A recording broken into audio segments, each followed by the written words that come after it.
नमस्कार, आप देख रहे हैं न्यूज 18 इंडिया। मैं हूं आपके साथ प्रीति रघुनंदन। कोरोना का खतरा लगातार तेजी से बढ़ रहा है। कोरोना के खिलाफ इस जंग में मास्क सबसे बड़ा हथियार है। न्यूज 18 आप सबसे अपील करता है कि मास्क जरूर पहने। न्यूज 18 ने मास्क के लिए मुहिम भी शुरू की है, #मास्क पहनो इंडिया। न्यूज 18 आप सबसे अपील करता है कि मास्क जरूर पहने, क्योंकि सावधानी ही सबसे बड़ा बचाव है। और इसी के साथ आइए बुलेटिन की शुरुआत करते हैं। बात करते हैं तालिबान के गणतंत्र की। तालिबान की ओर से बार बार दावा किया जा रहा है कि इस बार वो पिछली बार से अलग है। इस बार तालिबान 2.0 की बात की जा रही है, यानी बेटर वर्जन। तालिबान कुछ भी दावे करे, लेकिन उसकी कथनी और करनी में कितना फर्क है, ये आपको अगली तस्वीर जो दिखेगी उसमें पता चल जाएगा। अब आपको तालिबान के गणतंत्र की तस्वीर हम दिखाते हैं। अफगानिस्तान के पत्रकार ने एक तस्वीर शेयर की है, जिसमें एक न्यूज चैनल के स्टूडियो में एंकर के सामने तालिबान का एक नेता इंटरव्यू देता नजर आ रहा है और उसके पीछे कई सारे हथियारबंद आतंकी दिख रहे हैं। पत्रकार ने ट्वीट किया है कि यह इंटरव्यू देने का तालिबानी स्टाइल है। गन पॉइंट पर इंटरव्यू की ऐसी तस्वीरें शायद ही आपने देखी होंगी। यही वजह है कि अफगानिस्तान की जनता तालिबान के वादों पर यकीन नहीं करती है। तालिबान की तरफ से लगातार लोगों से नहीं डरने की अपील की जा रही है, लेकिन उसका असली चरित्र इन तस्वीरों से सामने आ गया है। एक बार फिर से आप देखिए तालिबान के गणतंत्र की तस्वीरें। तालिबान की ओर से बार बार जो दावा किया जा रहा है, उसकी हकीकत आपको दिखाने के लिए ये तस्वीरें गौर से देखना बेहद जरूरी है। तालिबान 2.0 की बात जरूर हो रही है, लेकिन उसकी हकीकत क्या है वो इस तस्वीर से साफ हो जाता है। हालांकि कहा जा रहा है कि बेटर वर्जन ऑफ तालिबान, लेकिन सच्चाई क्या है, तालिबान के जो भी दावे हैं उनकी कथनी करनी में किस कदर फर्क है, वो इस तस्वीर में जिस तरह का इंटरव्यू गन पॉइंट पर दिया जा रहा है उससे साफ दिख रहा है। अमेरिका और तालिबान के बीच तय हुई 31 अगस्त की डेडलाइन में महज एक दिन बचा है। आखिरी फेज में बहुत तेजी से लोगों को निकाला जा रहा है और इसी बीच अफगानिस्तान की राजधानी काबुल एयरपोर्ट के पास एक बार फिर धुएं का गुबार नजर आ रहा है। हालांकि इस धुएं की वजह क्या है इसका पता नहीं चल पाया है। काबुल एयरपोर्ट से अमेरिकी विमानों का उड़ना जारी है।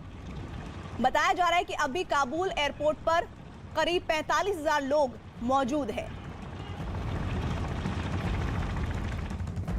तोरा बोरा की पहाड़ियों में ओसामा बिन लादेन का सिक्योरिटी इंचार्ज अमीन उल हक अपने प्रांत नंग सरहार लौट आए हैं।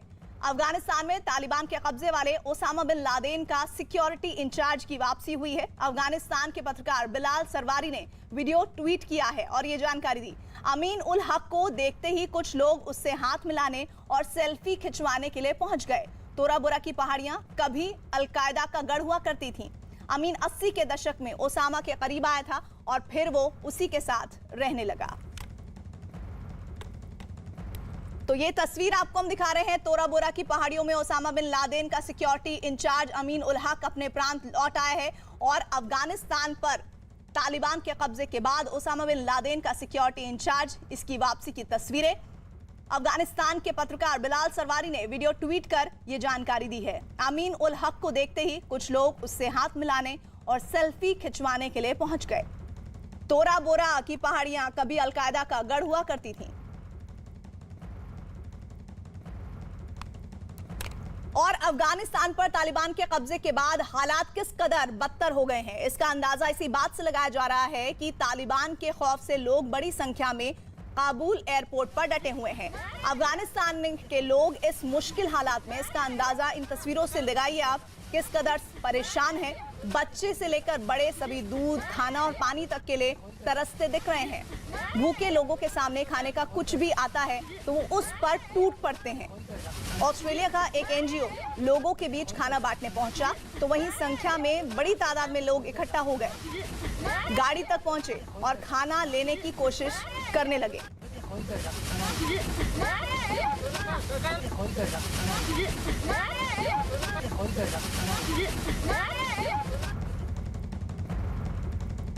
और काबुल में एयर स्ट्राइक की खबर अब यह है कि अमेरिका और तालिबान के बीच तय हुई 31 अगस्त की डेडलाइन में महज एक दिन बचा हुआ है। आखिरी फेज में बहुत तेजी से लोगों को निकाला जा रहा है और इसी बीच अफगानिस्तान की राजधानी काबुल एयरपोर्ट के पास एयर स्ट्राइक की खबर आ रही है। न्यूज एजेंसी AFP के मुताबिक काबुल एयरपोर्ट के पास 5 रॉकेट दागे गए। शुरुआती जानकारी के मुताबिक इस गाड़ी में एक रॉकेट को निशाना बनाया गया, जिसके बाद काबुल शहर में हड़कंप मचा हुआ है। हालांकि रॉकेट की टारगेट को लेकर अभी जानकारी नहीं दी गई है। अमेरिकी सेना के अफगानिस्तान छोड़ने से पहले इस तरह के हमले काफी तेज हुए हैं। काबुल एयरपोर्ट के लिए अलर्ट जारी है, वहां हमले का डर जताया जा रहा है।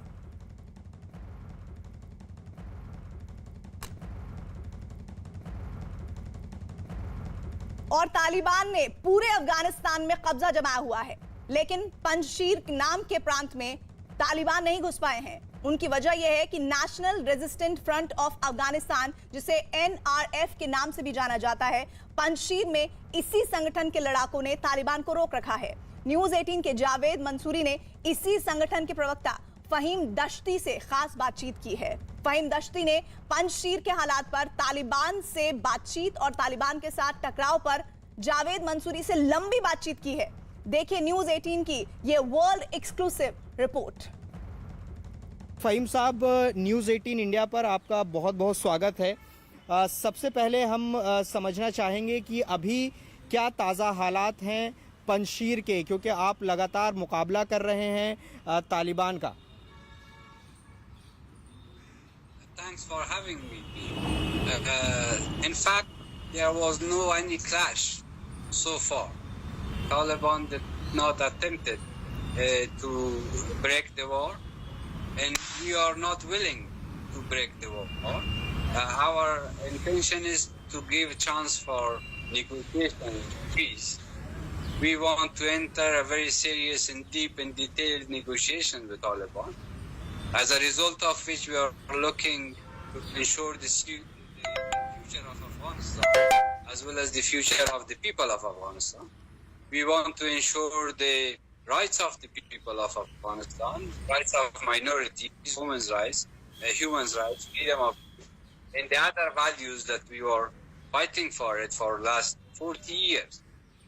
Also, we want to reach an agreement based on which a government should be established, an inclusive, representative, participatory government should be established, the government which will be legitimate in front of the eyes of Afghans as well as in front of the eyes of the international community, a government which will be trusted by the people of Afghanistan, a government which will be responsive to the needs and demands of the people of Afghanistan, a government which will be able to bring social justice, to bring equality in Afghanistan. So we are already entered a negotiation with Taliban based on this vision.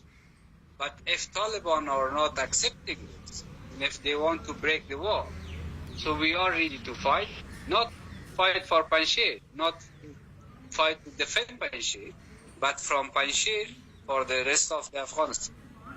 Sir, are you negotiating with Taliban as you said? हम ये जानना चाहेंगे कि अभी क्या बातचीत हुई है, आप लोगों की बातचीत हो चुकी है, या अगर हुई है तो कितने दौर की बातचीत हुई है और किन शर्तों के साथ बातचीत हो रही है? From the first days that Taliban captured Kabul, we were receiving direct and indirect messages.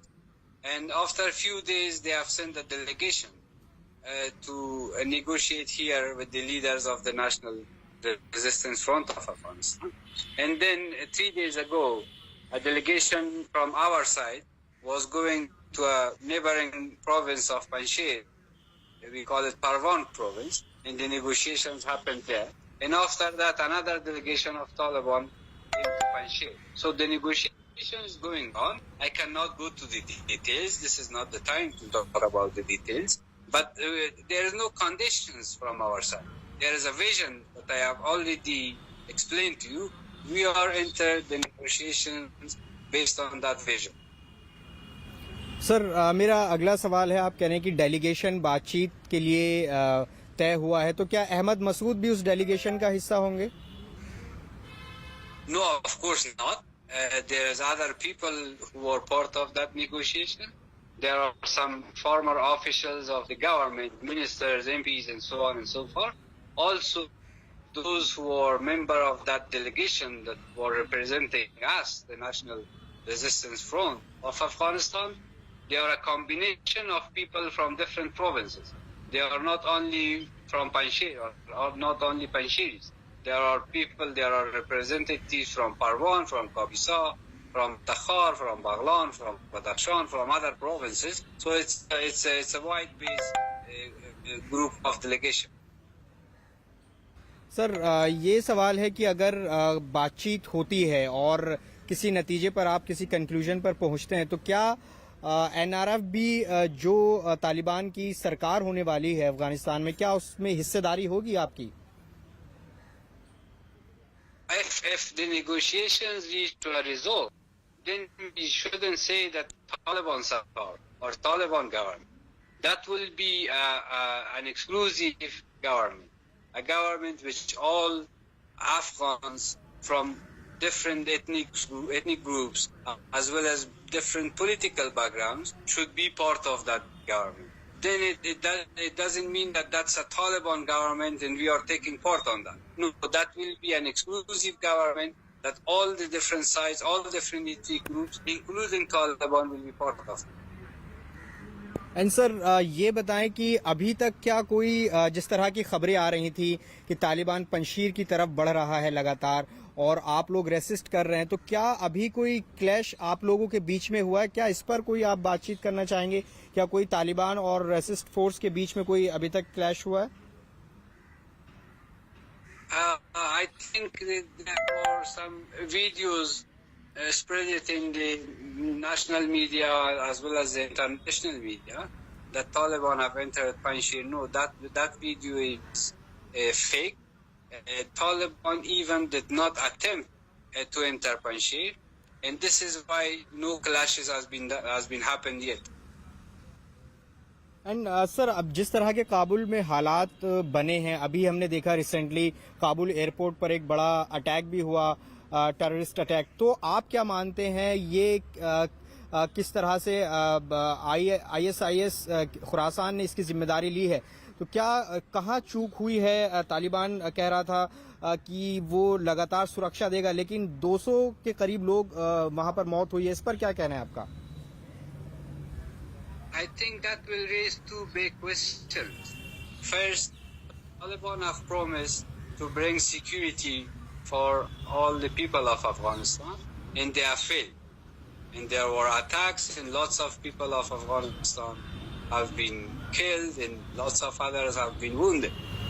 So that shows that this is the failure of Taliban to bring security.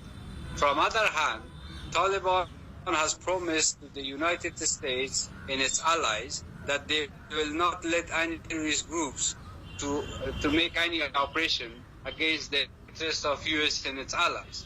So the question is, if Taliban cannot prevent their activities inside Kabul, around the airport of Kabul, which is one of the most secure places in Kabul, so how they can stop, how they can prevent their activities in order to attack the interest of the West, US and its allies. So these are the two big questions that Taliban or so far was not able to answer. Sir जो अफगानिस्तान के acting president हैं अमरुल्लाह साले, वो अभी भी पंजशीर में बताए जा रहे हैं, क्या आप पुष्टि कर सकते हैं कि वो पंजशीर में हैं? और जब आप निगोशिएशन कर रहे हैं तालिबान के साथ, तो उनकी क्या भूमिका रहने वाली है? Yes, he is in Panjshir. There are some other former officials of the government who are in Panjshir, some ministers, some deputy ministers, some MPs. So they are in Panjshir, and we have all the same stand and same position. We are working together. Okay sir, तो आप क्या कहना चाहेंगे जिस तरह के अभी काबुल में हालात बने हैं? आप और पंजशीर बिल्कुल अभी अकेला है जिस पर तालिबान कब्जा नहीं किया है, तो क्या पंजशीर प्रोविंस में जो सप्लाई है बाकी चीज़ों की, ज़रूरी सामान की, वो क्या रूटीनली चल रही है या उसमें कोई प्रॉब्लम आ रही है? Well, we have the experience of resistance with limited resources. In 90s, while we were resisting against Taliban, Al-Qaeda and their supporters, we were facing the same kind of circumstances. And we have experience of that, we have knowledge on that, and we are sure that we can manage it. Sir, मेरा अगला सवाल ये है कि अभी आप world community से क्या चाहते हैं? जिस तरह के अफगानिस्तान में हालात बन रहे हैं, क्या कहना चाहेंगे और क्या डिमांड करते हैं आप दुनिया से? So first of all, as we have chosen the peaceful way, our demand is to convince Taliban or to push Taliban to continue the negotiations and to reach a consensus through negotiation. But if that not happened, if Taliban are choosing different means, if they are choosing violent means or military means, so then our demand is from the whole that they should not recognize the government of Taliban and they should put some sanctions on them. So this is something that we hope will not happen, as we are hopeful to reach some results through the negotiation. Sir, एक और सवाल लगातार उठ रहा है, वो अमरुल्लाह साले भी लगातार उठाते रहे हैं कि तालिबान जो इतना मजबूत हुआ है अफगानिस्तान में कि उसने कब्जा कर लिया, उसमें पाकिस्तान की बड़ी भूमिका है। आप किस तरह से देखते हैं? एनआरएफ किस तरह से पाकिस्तान की भूमिका को देखता है जिस तरह के हालात वहां पर बन रहे हैं? Well, the relations of Taliban with different countries are quite obvious, and there is no need to add something on that. मैं ये कह रहा हूँ सर, जो हक्कानी नेटवर्क है, ISIS है, they are still collaborating with Taliban. So what do you think? Is it easier to play the government role for Taliban in Afghanistan? Well, there are different groups active under the umbrella of Taliban, and we are hoping to resolve the problems of Afghanistan once forever through negotiations and peace, and this is why we are engaged on negotiation. Okay, और सो आप पाकिस्तान के बारे में कुछ कहना चाहते हैं sir? Pakistan की भूमिका के बारे में जो अभी हालात बन रहे हैं? I think I have already answered the question. Okay, तो ये हमारे साथ थे फ़हीम दश्ती. बहुत बहुत शुक्रिया सर न्यूज़ 18 इंडिया से बातचीत करने के लिए. और आइए पंजाब कांग्रेस में मचे घमासान की बात कर लेते हैं, जो थमता हुआ इस वक्त नहीं दिख रहा है. मुख्यमंत्री कैप्टन अमरिंदर सिंह और पंजाब कांग्रेस के अध्यक्ष सिद्धू के बीच जारी तकरार में अब सिद्धू के करीबी माने जाने वाले कांग्रेस विधायक परगट सिंह भी मैदान में उतर आए हैं. परगट सिंह ने पंजाब कांग्रेस के प्रभारी हरीश रावत के उस बयान पर सवाल उठाए हैं जिसमें हरीश रावत ने कहा था कि कांग्रेस कैप्टन के चेहरे पर ही पंजाब में चुनाव लड़ेगी.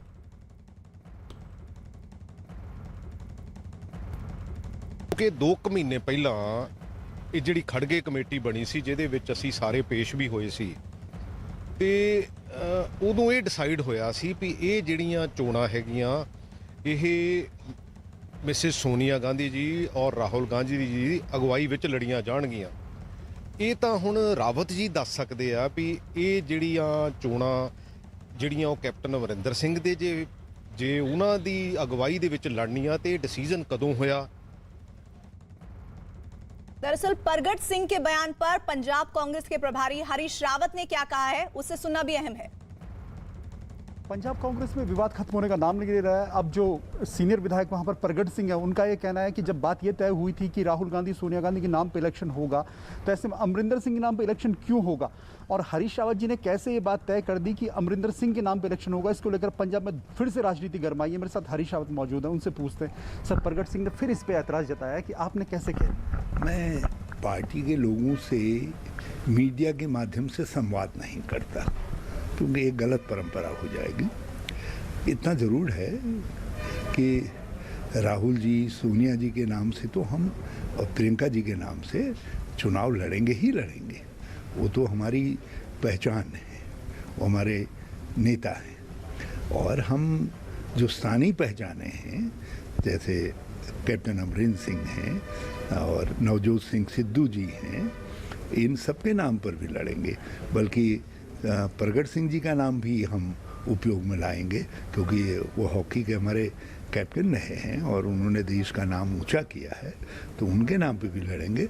और मेरे लिए ये सौभाग्य की बात है कि पंजाब में ऐसे बहुत सारे व्यक्तित्व हैं, बहुत सारे व्यक्तित्व हैं, उन सब व्यक्तित्वों को समाहित करते हुए चुनाव लड़ेंगे। अभी का जो हरीश रावत का बयान है और जो उन्होंने पहले दिया था, आइए आपको हरीश रावत का वो बयान सुनवाते हैं जिसके लिए प्रगट सिंह ने उन्हें निशाने पर लिया था। पंजाब में कांग्रेस के पास लोगों की कमी नहीं है और वो सब लोग सामूहिक तरीके से आगे चुनाव में कैसे जीता जाए उसके लिए काम करेंगे। ये एक अवसर आया है, एक बात आई है, इसका समाधान निकाल दिया जाए। मैं अभी हमने सीएम के फेस के विषय में कुछ कहा और सत्यता ये है, हम अमरिंदर सिंह जी के नेतृत्व में ही 2022 में चुनाव में जाएंगे। प्रगट सिंह के हरीश रावत पर दिए बयान पर कांग्रेस नेता जयवीर शेरगिल ने क्या कहा है, सुनिए। पंजाब मसले के पूरे जिनकी जिम्मेदारी हरीश रावत जी के पास है, पंजाब में जो भी उथल पुथल हो रही है उस पर स्पष्टीकरण देने के ऑथराइजेशन हरीश रावत जी के पास है। पर एक पंजाब का युवा नेता, कांग्रेस का सिपाही होने के नाते कहूँगा ये वक्त ये तय करने का नहीं कि मैन ऑफ द मैच कौन बनेगा। ये वक्त टीम को है जो 2022 का मैच जीतने का है। मैच जीतने के बाद ये तय कर लिया जाएगा मैन ऑफ द मैच की ट्रॉफी किसको देनी चाहिए।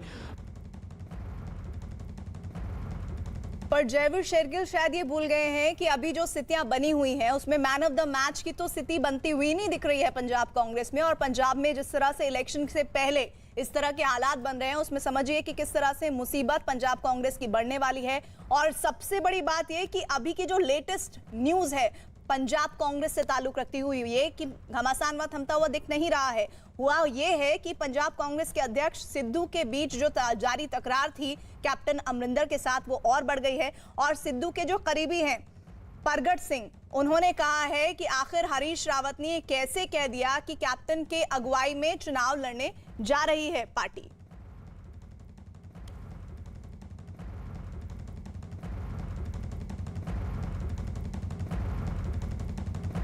और आइए अब रुख कर लेते हैं महाराष्ट्र का। महाराष्ट्र में कृष्ण जन्माष्टमी के मौके पर दही हांडी उत्सव मनाने के मुद्दे पर उद्धव सरकार और विपक्ष आमने सामने आ गए हैं।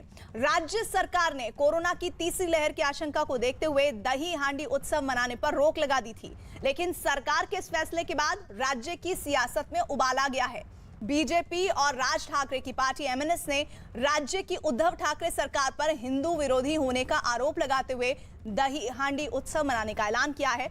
और यही नहीं, बीजेपी ने मंदिर खोलने के लिए पूरे राज्य में आंदोलन शुरू कर दिया है, जिसके लिए सिद्धिविनायक मंदिर की ओर निकलने की कोशिश कर रहे बीजेपी नेता राम कदम को पुलिस ने हिरासत में लिया है। महाराष्ट्र में आज कई सारे मंदिरों के बाहर जो बीजेपी है वो प्रदर्शन कर रही है। ऐसे में जो बीजेपी के नेता राम कदम है वो भी सिद्धिविनायक मंदिर जाने वाले थे, लेकिन जो पुलिस बंदोबस्त है उनके घर के नीचे काफी ज्यादा बढ़ गया है, जिसकी वजह से उन्हें मंदिर जो जाने नहीं मिल पाएगा, जिसके चलते आप देख सकते हैं राम कदम स्वयं अपने घर के नीचे आए हैं और वो जो है वो प्रदर्शन कर रहे हैं। आप देख सकते हैं अलग अलग जो है वो बैनर लगे हुए हैं। राम कदम की माने तो उनका कहना ये है कि जब जो सरकार है वो बार खोल सकती है, मॉल्स खोल सकती है, सारी चीजें खोल सकती है, तो मंदिर क्यों नहीं, क्योंकि अभी त्योहारों का जो सिलसिला है वो शुरू होने वाला है। आप देख सकते हैं कि यहाँ पर कई सारे जो बीजेपी के लोग हैं वो बैनर लगा के खड़े हुए हैं। राम कदम खुद अपने बिल्डिंग के नीचे आए हुए हैं और वो आप देख सकते हैं किस तरीके से यहाँ पर पूरा प्रदर्शन चल रहा है करके। और जल्दी जो है वो आगे आगे जो इनका सिलसिला है, जो प्रदर्शन का सिलसिला है वो बढ़ते जाएगा। मंदिर के बाहर राम कदम स्वयं जाके आंदोलन करने वाले थे, लेकिन जो मुंबई पुलिस है वो उनके घर पर आकर उन्हें रोकती नजर आ रही है। साथ ही साथ उनके घर के बाहर पुलिस का भारी बंदोबस्त है। तो चलिए राम कदम जी से ही पूछते हैं, आखिरकार आप घर पे पुलिस आई थी, पुलिस ने आपको विनती की कि आप ना जाएं सिद्धिविनायक मंदिर, आपके जो कार्यकर्ता हैं वो भी घर पे ही मौजूद हैं और यहीं से आप लोगों ने आंदोलन की शुरुआत कर दी है, तो क्या कहेंगे? देखिएगा, ये महाराष्ट्र की जो ठाकरे सरकार है, वसूली सरकार, ये डरपोक सरकार है। हमने कतई नहीं कहा कि मंदिरों के बाहर भीड़ इकट्ठी की जाए। हमने कहा कि जिन्होंने 2 वैक्सीन के डोज लिए हैं, जैसे बियर बार को आपने खोलने के लिए नियम बनाए, शराब के ठेके खोलने के लिए नियम बनाए, वैसे ही नियम मंदिर खोलने के लिए बनाइए। ऑनलाइन उनको पासेस दीजिए। दिन भर में हज़ारों लोग के दर्शन नहीं हो सकते, पर 100, 200, 500 लोग के दर्शन होंगे, सामाजिक दूरी के साथ होंगे, तो उसमें ठाकरे सरकार को क्या आपत्ति है? यदि आप अन्य धर्मों के यदि कोई त्यौहार आते हैं, आधी रात को मंत्रालय खोलते हो, ज़रूर खोलना चाहिए। हम सभी धर्मों का सम्मान करते हैं, पर हिंदू धर्म का त्यौहार आता है, दहियांडी आती है, मटकी आती है, या मंदिर खोलने की बात आती है, तो एयर कंडीशन बंगलों में बैठ करके यह महाराष्ट्र की राजगद्दी कहती है कि सबूरी रखो, संयम रखो। दरअसल महाराष्ट्र सरकार की पाबंदी के बावजूद आज ठाणे में राज ठाकरे की पार्टी एमएनएस के कार्यकर्ता दही हांडी उत्सव के लिए स्टेज तैयार करने में जुट गए हैं, जिसकी जानकारी मिलने पर पुलिस वहां पहुंची और उन्हें स्टेज बनवाने के लिए रोका गया, जिसके बाद नाराज होकर एमएनएस के कार्यकर्ता वहीं धरने पर बैठ गए और पुलिस ने कई कार्यकर्ताओं को हिरासत में लिया।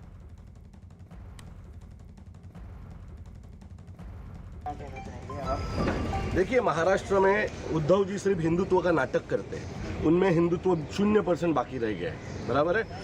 आप देखेंगे तो अभी नारायण राणे की जनयात्रा रैली हुई, कल रात को भी उनके शिवसेना के शाखा के बाहर 200 लोग थे। हम लोग 50 लोग लेके करने के लिए देख रहे तो हमको मना किया जाता है, बराबर है। उन्होंने जो नारायण राणे के घर के बाहर तमाशा किया वो चला, थाना में इधर तमाशा हुआ, शिव से बीजेपी के ऑफिस के बाहर वो चला, और दही हांडी नहीं चल सकती आपको। हम दही हांडी करेंगे, हम थाम है, नहीं तो मैं अभी से यहाँ अनशन पे बैठ जाऊंगा। हमारे महाराष्ट्र के सब जितने भी नेता लोग हैं वो मंडप मैदान में आ रहे हैं। कल सवेरे राज ठाकरे साहब भी यहाँ आएंगे। पुलिस का क्या दावा? पुलिस क्या वो बेचारे उनका काम कर रही है कायदा सुव्यवस्था का, लेकिन अगर इन्होंने मुझे नहीं करने दिया तो मैं यही मंडप पे आज अनशन शुरू कर दूंगा। बाकी त्योहार हो रहे हैं ना, तो हम लोग का हिंदुओं का त्योहार के बारे में क्यों आप लोग बार बार प्रादुर्भाव बढ़ने वाला है, कोरोना बढ़ने वाला है, बाकी जगह पे ने ये लोग का मीटिंग चलता है, ये लोग का मंत्री लोग का मीटिंग सब चलता है। हम लोग का कुछ त्यौहार नहीं मनाना चाहिए। हम लोग हमारे त्यौहार के ऊपर त्यौहार मनाएंगे, उसके ऊपर हम लोग ठाम हैं। महाराष्ट्र में दही हांडी उत्सव पर पाबंदी लगाने के लिए बीजेपी ने राज्य सरकार को निशाने पर लिया, तो शिवसेना ने भी कोरोना की रोकथाम के लिए केंद्र की ओर से जारी दिशा निर्देशों का हवाला देकर बीजेपी को घेरने की कोशिश की। भगवान कृष्ण के जन्म का ये उत्सव है, वह मनाया दिया जाए पारंपरिक तरीके से। भीड़ जुटाना और भीड़ जुटा करके ये जो कोरोना की महामारी है उसे फैलाना, ये हम कतई नहीं चाहते। पर महाराष्ट्र की हिंदू विरोधी उद्धव सरकार हमें इसके लिए भी अनुमति नहीं देंगी। सवाल यह उठता है, हम सभी धर्मों का सम्मान करते हैं, सभी धर्मों के साथ समान बर्ताव होना चाहिए सरकारों का, पर यह कैसी सरकार है? अन्य धर्मों के लोग उनके किसी त्यौहार के लिए अनुमति पूछते हैं, उद्धव सरकार रातों रात देती है। पर हिंदुओं के त्यौहार आते हैं तो एयर कंडीशन बंगलों में बैठ करके हमें सबूरी की नसीहत दी जाती है। अन्य धर्मों को अनुमति देते समय ये इनकी सबूरी कहाँ जाती है? हम केवल और केवल इतनी ही मांग कर रहे हैं कि परंपरा के तहत भीड़ न इकट्ठा करते हुए, पूरे नियमों का पालन करते हुए हमारे भगवान कृष्ण के जन्म का उत्सव हमें मनाने की अनुमति दे। पर ठाकरे सरकार न सुनने को तैयार है, न ठाकरे सरकार को इस पर कोई निर्णय लेना है। निर्णय नहीं लेना, यही विगत 2 वर्षों से उनका निर्णय है। दूसरी ओर देखो कैसी विडंबना है, महाराष्ट्र में सब कुछ खुल गया पर मंदिर नहीं खुले। हम मंदिरों के बाहर भी भीड़ नहीं चाहते। जिस प्रकार से रेलवे में आपने 2 वैक्सीनेशन जिसने लिए हैं उनको रेल की यात्रा में सफ़र करने की अनुमति दी, क्या वैसा नियम मंदिरों में दर्शन करते समय नहीं लग सकता? इसके पूर्व भी मंदिर खुले थे, ऑनलाइन लोग पास ले रहे थे, पास लेकर मंदिरों में जाके दर्शन कर रहे थे। भीड़ इकट्ठा करने की बात हम नहीं कह रहे। हम मान के चलते कि हजारों लोग नहीं, कुछ लोग तो दर्शन कर पाएंगे। पवित्र मास चल रहा है, पर ठाकरे सरकार ने बियर बार खोलने के लिए नियम बनाए, शराब के ठेके खोलने के लिए नियम बनाए। हम यही मांग कर रहे हैं, उन्हीं नियमों के तहत भले दिन में 100 नहीं, 200 नहीं, जो भी कम से कम लोग दर्शन कर सके, तो उनके श्रद्धा को, आस्था का ये कब करेगी सम्मान ठाकरे सरकार? केरला में 30,000 से ज्यादा मरीज पाए जा रहे हैं। एक तरफ आप देखिए कि कोरोना अपना रूप बदल के डेल्टा वायरस के रूप में जा रहा है और इनको आपदा में अवसर सूझता है। अरे ये जिस कृष्ण भगवान की बात करते हैं, स्वयं कृष्ण भगवान ने लोगों की जान बचाने के लिए वर्षा और तूफान से गोवर्धन पर्वत को एक उंगली पर उठा लिया था। उस कृष्ण भगवान के यदि आदर्शों को मानते तो आज आप ये बात नहीं कहते। जिस प्रकार उत्तर प्रदेश के मुख्यमंत्री योगी आदित्यनाथ जी और उत्तराखंड के मुख्यमंत्री पुष्कर सिंह धामी जी ने कांवड़ यात्रा नहीं करने का फैसला लिया, तो क्या भारतीय जनता पार्टी के कार्यकर्ता इन दोनों मुख्यमंत्री को हिंदू विरोधी कहेंगे? दूसरा सबसे महत्वपूर्ण सवाल कि यह त्योहार, यह उत्सव ज्यादा रूप में बच्चे मनाते हैं जिनकी उम्र 12 साल से 20-25 साल के वर्ष की होती है। आप देखिए कि अभी तक बच्चों का वैक्सीन नहीं आया है। यदि पूरे महाराष्ट्र में हम इस उत्सव को मनाने की आजादी देते हैं और हजारों लाखों की तादाद में भीड़ होती है और बच्चे संक्रमित होते हैं, इसकी जवाबदारी क्या भारतीय जनता पार्टी लेगी? नहीं लेगी। कल ही देखिए हमारे मुंबई के एक अनाथ आश्रम में 18 बच्चे, कहीं 12 बच्चे आज अगर कोरोना से संक्रमित पाए जाते हैं तो मुख्यमंत्री जी का दायित्व है पहले लोगों की जान बचाना। इन्हें क्या है, ये तो चिल्लाएंगे क्योंकि इनका काम है, ये तो राजनीति करने के लिए ही जन्म लिए हैं। और दही हांडी उत्सव पर मचे घमासान के बीच बीजेपी ने आज पूरे महाराष्ट्र में मंदिर खोलने के लिए आंदोलन का ऐलान कर दिया और इसी के तहत बीजेपी का मुंबई के सिद्धिविनायक मंदिर के बाहर भी प्रदर्शन का कार्यक्रम है, जिसे देखते हुए सिद्धिविनायक मंदिर को छावनी में तब्दील किया गया है। वहीं कांदिवली के शिव मंदिर में बीजेपी कार्यकर्ताओं को रोकने के लिए सुरक्षा बढ़ा दी गई है। महाराष्ट्र में मंदिर खोलने को लेकर के सियासी घमासान तेज हो चुका है। बीजेपी ने आज राज्य भर के सभी मंदिरों के बाहर प्रदर्शन करने का ऐलान किया है। मैं इस समय सिद्धिविनायक मंदिर के बाहर हूं। यहां पर भी बीजेपी के नेता प्रदर्शन करने के लिए आने वाले थे, लेकिन उसके पहले मंदिर के चारों तरफ के परिसर को छावनी में तब्दील कर दिया गया है ताकि यहाँ पर कोई भी नेता ना पहुँच पाए। बेसिकली कोशिश ये है कि ऐसे कोविड के समय में जानबूझकर इस पर राजनीति खेलने का जो प्रयास हो रहा है, सरकार का आरोप है कि ये राजनीति हो रही है और ऐसे में फिलहाल मंदिर परिसर तक ना पहुंचने दिया जाए बीजेपी के लोगों को। इस पर बातचीत करने के लिए हमारे साथ यहाँ के डीसीपी हैं। सर, आज जो जिस तरीके से लोग आने वाले थे, क्या हो रहा है और राम कदम यहाँ पहुँचने वाले थे? अभी कोविड की जो गाइडलाइंस है उनको एनफोर्स करने के लिए हम यहाँ पे हैं और कुछ गैर कानूनी ना हो, कोई कानून ना तोड़ा जाए, इसके लिए हम यहाँ पे। आप जिस तरीके से कोशिश ये हो रही है कि मंदिरों के बाहर एक प्रदर्शन किया जाए मंदिर खोलने को लेकर के, पुलिस प्रशासन की क्या तैयारी है? कुछ भी जो कोविड की गाइडलाइंस हैं वो सभी के लिए लागू हैं और उनका पालन करना हम सबके लिए अनिवार्य है। कुछ वायलेशन ना हो, इसके लिए हम यहाँ पे आएंगे। इस इलाके में शंकर मंदिर के बाहर बीजेपी कार्यकर्ता दर्शन करने की कोशिश कर रहे थे। पहले मैं आपको मंदिर के दृश्य दिखाना चाहूँगा किस तरीके से यहाँ पर पुलिस का कड़ा बंदोबस्त है मंदिर के बाहर, ताकि कोई बीजेपी का कार्यकर्ता या फिर जो बीजेपी का नेता है वो यहाँ तक ना पहुँच पाए। लेकिन दूसरी तरफ मैं आपको तस्वीर दिखाना चाहूँगा, पुलिस पूरी तैयारी कर रही है कि जिस तरीके से जो बीजेपी के कार्यकर्ता और नेता और अपने जो लोग यहाँ पहुँचे हुए हैं उन्हें हिरासत में लेने की कोशिश की जा रही है। बाकायदा पुलिस बैंक को यहाँ पर बुलाया जा रहा है ताकि जो लोग जो बीजेपी के कार्यकर्ता हैं और जो भी लोग बीजेपी के पहुँचे हुए हैं उन्हें हिरासत में ले जाए। ऐसा है, ये टी फॉर ठाकरे सरकार नहीं, ये टी फॉर तालिबानी सरकार है। देखो, सब्र तो सबने करना चाहिए। हम भी इस कोरोना वैश्विक महामारी में सरकार के साथ है, मगर जब निर्णय ये तर्क के आधार पे नहीं होते, आप मंदिर बंद करते हो, मदिरालय शुरू रखते हो।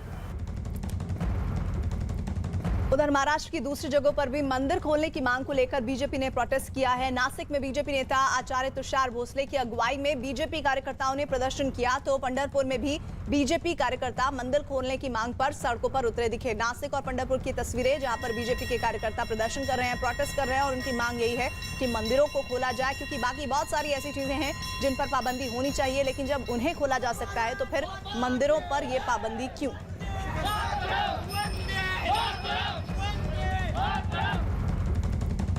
वहीं शिरडी में भी बीजेपी कार्यकर्ताओं ने मंदिर खोलने के लिए प्रदर्शन किया है। बीजेपी कार्यकर्ता शंखनाद करते हुए प्रदर्शन करते नजर आए। मंदिर खोलो, मंदिर खोलो, उद्धव ठाकरे जय श्री राम बोलो, मंदिर खोलो, मंदिर खोलो, भारतीय जनता पार्टीचा जय असो, भारतीय जनता पार्टीचा जय असो, भारत माता की जय, भारत माता की जय। दही हांडी से शुरू हुआ ये प्रोटेस्ट अब मंदिरों में किस तरह से दर्शकों को, भक्तों को जाने की मनाही को लेकर और बढ़ता जा रहा है। शिरडी में भी बीजेपी कार्यकर्ताओं ने मंदिर खोलने के लिए प्रदर्शन किया है। बीजेपी कार्यकर्ता शंखनाद करते हुए प्रदर्शन कर रहे हैं।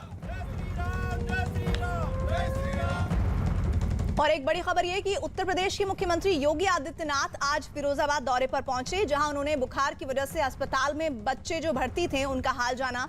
योगी आदित्यनाथ ने स्वास्थ्य विभाग के कर्मचारियों के साथ बैठक कर उन्हें जरूरी कदम उठाने के निर्देश दिए। इसके बाद सीएम योगी वहां एक गांव का दौरा करने पहुंचे, जहां बुखार से हो रही बच्चों की मौत पर इलाके के लोगों से बात की गई।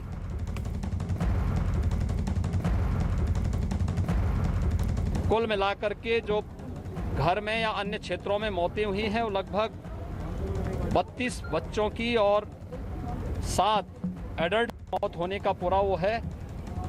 यहाँ पर मैंने उत्तर प्रदेश शासन से मेडिकल एजुकेशन की भी और सर्विलांस की भी टीम को यहाँ पर भेज करके हम इसकी जांच करा रहे हैं कि मामला संदिग्ध